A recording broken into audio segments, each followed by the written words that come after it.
Hello everyone, welcome to Criterion Connection. I'm Wade. And I'm Joe. And we're getting there. It's episode 98 of the Criterion Connection. So we have one more and then we have the next one is going to be episode 100.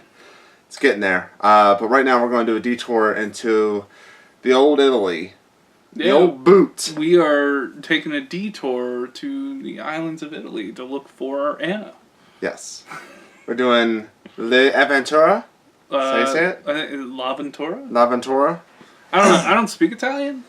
I'm a quarter Italian, so I don't, yeah. So you can't speak English either, but... It's from 1960 by Michelangelo Antonioni.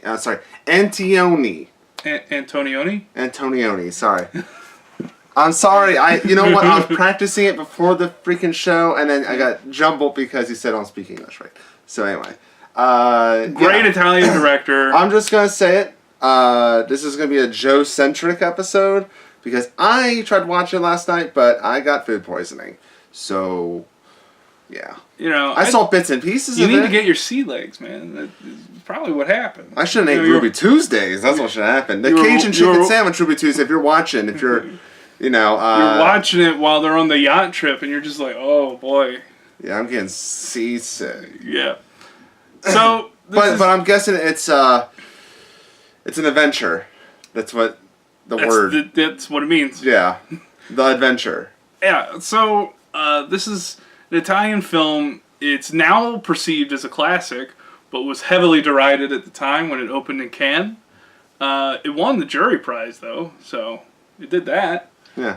But there was like heavy like booze and stuff, and it's because it's like a really long movie. Yeah. That and there's a lot of stuff that people don't think is happening. Because let's put it this way, the pace isn't really the quickest.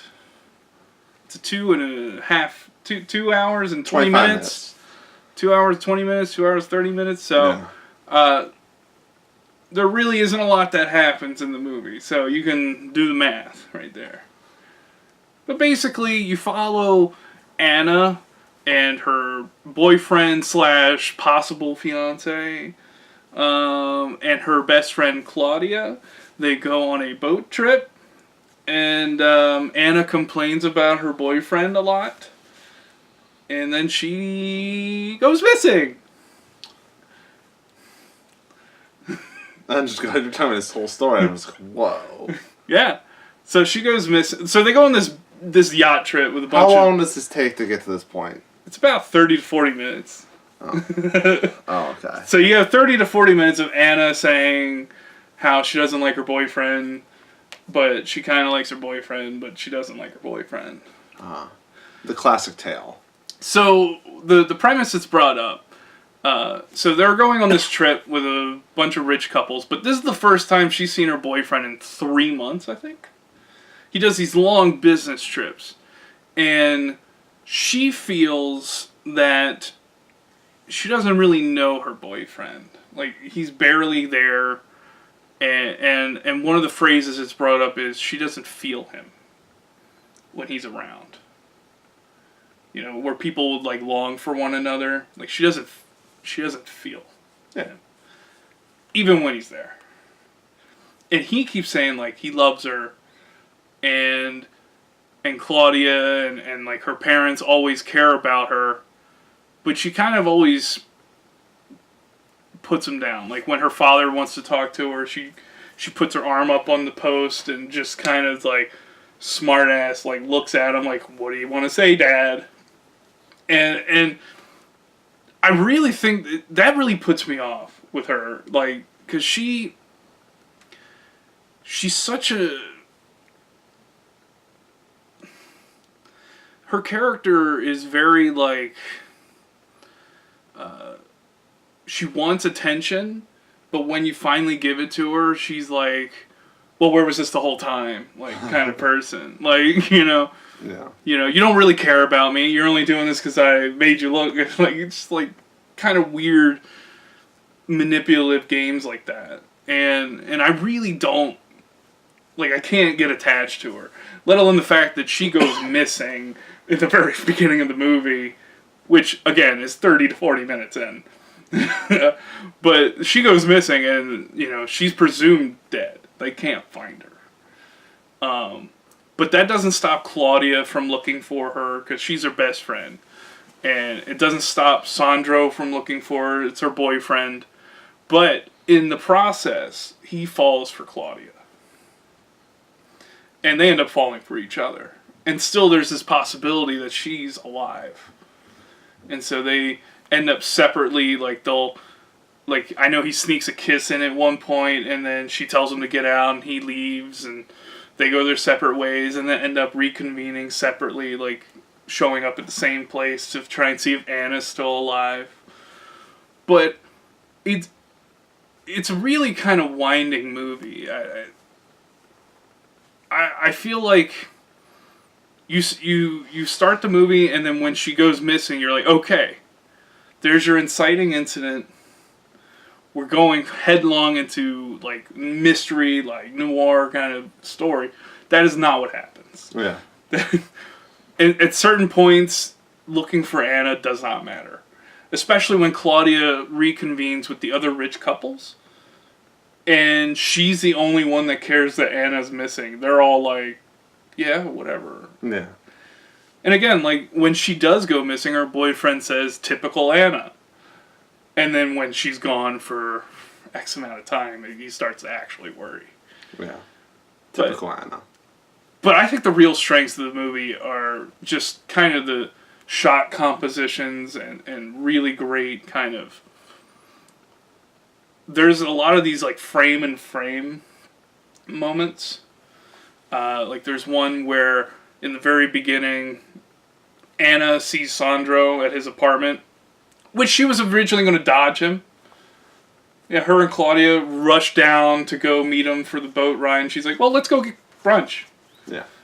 And she's like, well, your boyfriend hasn't seen you in 3 months. Don't you want to see him first? And she's like, he can wait.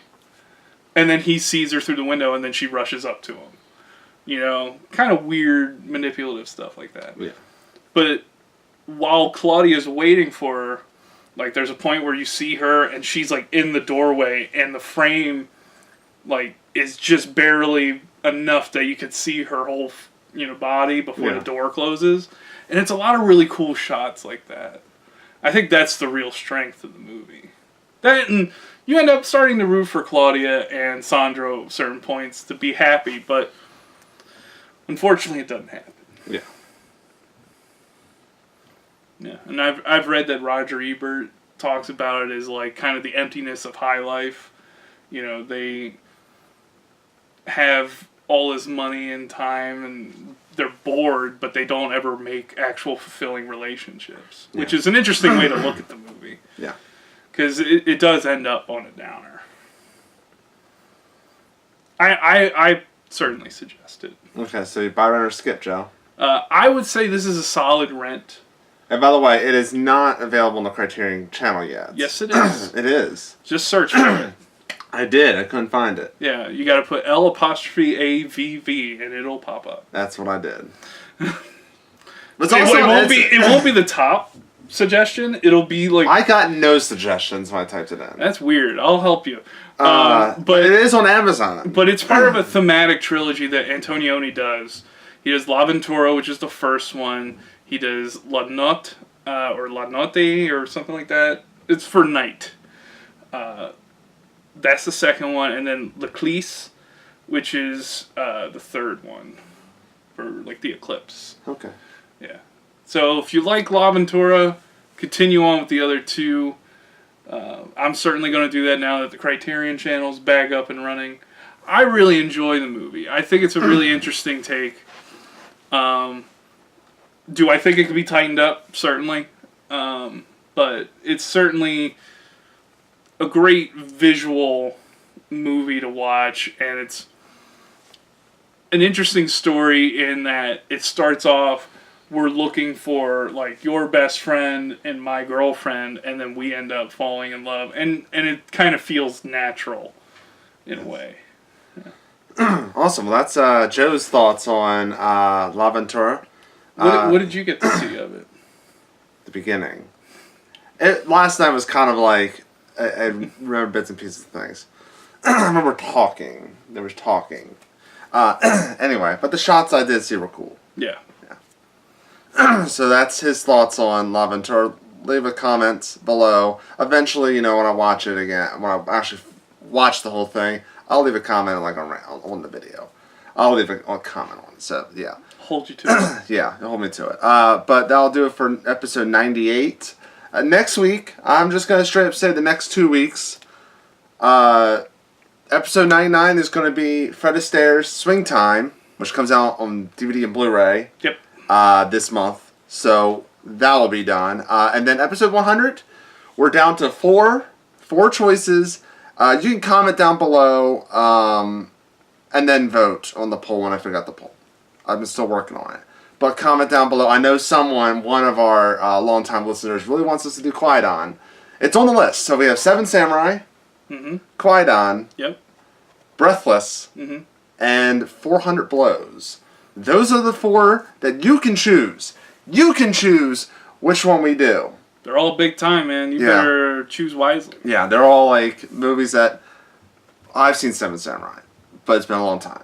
But I have not seen the other movies at all. So this is going to be fun. Yeah. So, yeah. And that's what we're going to do. So please comment. When you see the poll, please vote on the poll.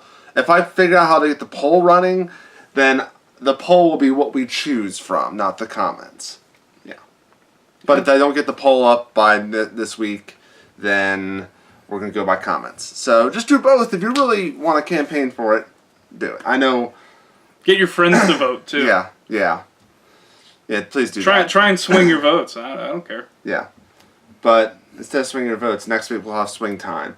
So until next time, I'm Wade. And I'm Joe. And we will see you later.